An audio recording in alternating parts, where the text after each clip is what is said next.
Selamat datang kembali di penelusuran mendalam kita. Hari ini kita bahas bab 7 ya, judulnya Saripati atau Of the Essence. Ini dari buku The Art of Decision Making karya Jose Bicart. Dan ini sumber ini nunjukin sesuatu yang penting banget tapi sering kelewat gitu ya, soal ambil keputusan. Oke, kita coba bedah deh. Pernah naik sepeda kan? Kata Einstein itu hidup kayak naik sepeda. Biar seimbang, ya harus terus gerak.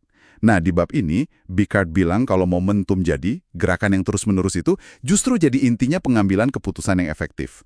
Bukan cuma soal cepat atau lambat, tapi soal jaga gerakannya itu. Kenapa ya dia dekenin banget soal ini? Iya, ini menarik banget sih. Analogi sepeda itu, kena banget rasanya. Kita kan sering mikir, wah berhenti dulu bentar buat mikir lebih dalam, itu bagus, bijak. Tapi buku ini justru ngingetin, kalau kehilangan momentum itu bisa bahaya banget. Sama kayak jatuh dari sepeda gitu. Makanya bab ini disebut Saripati, of the essence. Karena Bicart percaya momentum ini yaitu nyawanya, esensinya. Tanpa momentum, keputusan itu bisa layu sebelum jadi. Gitu.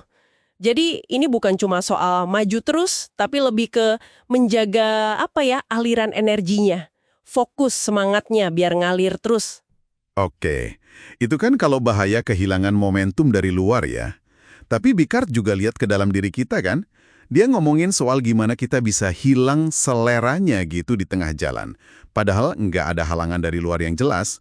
Istilahnya, hambatan batin tak kasat mata. Itu maksudnya apa sih? Kayaknya sering ngalamin tapi susah dijelasin ya.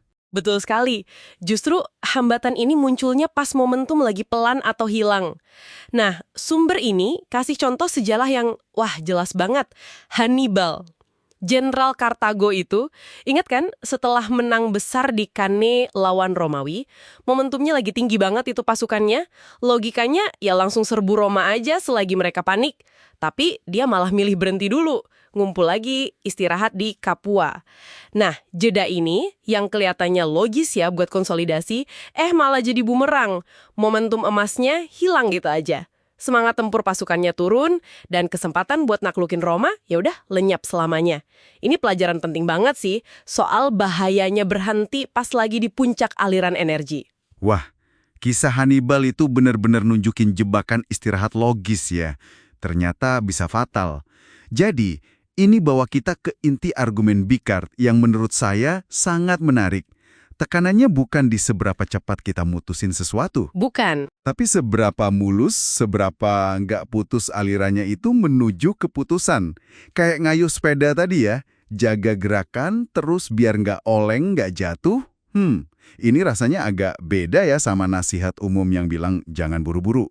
Iya, betul. Agak kontraintuitif memang. Bicart ini kayaknya bukan anti mikir mendalam ya, tapi anti sama jeda yang bikin momentum mati. Itu poinnya. Soal hambatan batin tak kasat mata tadi, buku ini ngasih isyarat kalau bentuknya bisa macam-macam. Bisa jadi rasa takut gagal, jadi ragu mau melangkah, atau perfeksionisme, nunda terus karena ngerasa belum siap-siap. Oh iya, bener juga. Atau bahkan analisis paralisis itu. Kebanyakan mikir, kebanyakan analisis, malah jadi nggak gerak sama sekali. Nah, semua itu kayak rem internal yang nggak kelihatan, yang ganggu aliran energi keputusan kita. Bikin macet. Jadi, kehilangan selera itu bukan malas aja. Tapi jebakan pikiran, di mana diem itu malah bikin makin nggak mau gerak.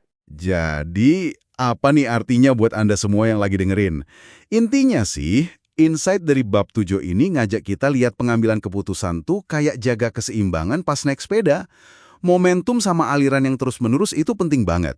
Berhenti total, biarin energinya hilang, ya sama aja kayak ambil risiko jatuh. Atau gagal capai tujuan. Coba deh Anda renungkan sebentar, ada nggak area di hidup Anda sekarang ini, mungkin proyek kerjaan, keputusan penting, atau rencana pribadi itu? Di mana Anda ngerasa momentumnya lagi pelan, atau macet, atau malah udah hilang? Nah, ini jadi munculin satu pertanyaan penting nih buat Anda renungkan lebih jauh.